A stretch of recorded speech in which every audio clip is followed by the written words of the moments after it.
वज़ीर सेहत हरीश रावत ने जनूबी हिंद की रियासतों से मुसलसिल इम्तियाज पर बीजेपी ज़ेर-ए-क़यादत मरकजी हुकूमत पर शदीद तनकीद करते हुए कहा कि ये शर्म की बात है कि अवाम और BRS की जानिब से मुस्तरद करदा कायदीन को बीजेपी और कांग्रेस जैसी अपोजिशन जमातें कबूल कर रही हैं। ये कहते हुए कि मरकज से तेलंगाना को कुछ भी हासिल नहीं हुआ क्योंकि मरकज अपने वादों को पूरा करने और रियासत को फंड्स फराहम करने में नाकाम रहा।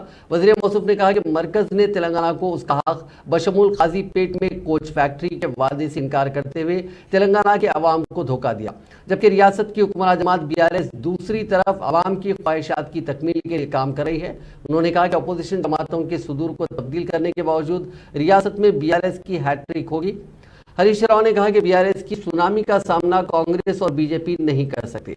चीफ मिनिस्टर चंद्रशेखर राव ने अवाम के साथ मुस्तहकम रिश्ते बनाते हुए उनकी फलाह और बहबूद के लिए काम किया। उन्होंने कहा कि कांग्रेस और बीजेपी का हाईकमान दिल्ली में है, जबकि BRS का हाईकमान तेलंगाना के अवाम है।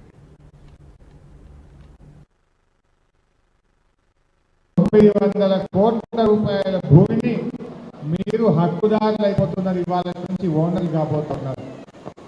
ఈ భూమి ఇవాళ నుంచి మీరు అనుకుంటున్నారు పట్టాలు వచ్చినాయని, ఈ బండి డొల్లెక్కుతుంది, పట్టాలు వచ్చినాయని మీరు అనుకుంటున్నారు.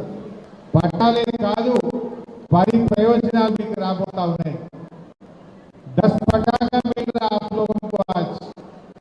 सिर्फ पट्टा नहीं, पट्टा के साथ साथ 10 बेनिफिट्स, 10 फायदा आपको होने वाला है.